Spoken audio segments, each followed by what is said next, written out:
Alice at St. Stephen's.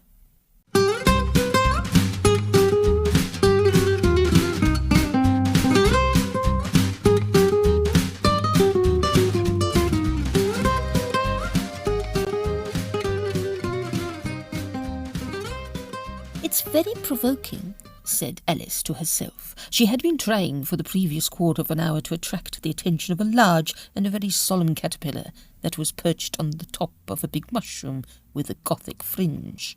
"I've heard that the only chance of speaking to it is to catch its eye," she continued, but she found out that however perseveringly she thrust herself into the caterpillar's range of vision, its eye persistently looked beyond her, or beneath her, or around her, never at her. Alice had read somewhere that little girls should be seen and not heard. But, she thought, I'm not even seen here, and if I'm not to be heard, what am I here at all for? In any case, she determined to make an attempt at conversation. "If you please," she began. "I don't," said the caterpillar shortly, without seeming to take any further notice of her. After an uncomfortable pause, she commenced again.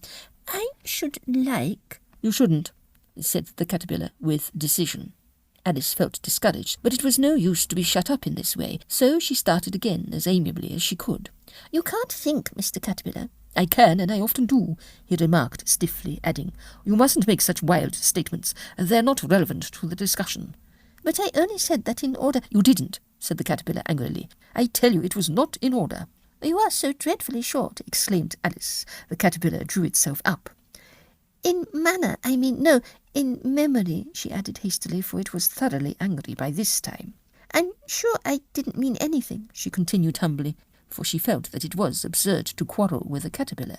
The caterpillar snorted. "What's the good of talking if you don't mean anything? If you've talked all this time without meaning anything, you're not worth listening to."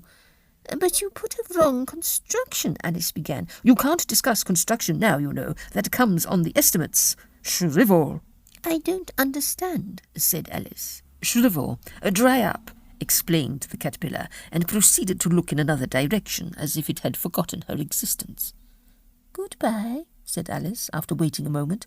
She half hoped that the caterpillar might say, "See you later," but it took not the slightest notice of her remark, so she got up reluctantly and walked away. "Well, of all the gubernatorial," said Alice to herself when she got outside. She did not quite know what it meant, but it was an immense relief to be able to come out with a word of 6 syllables.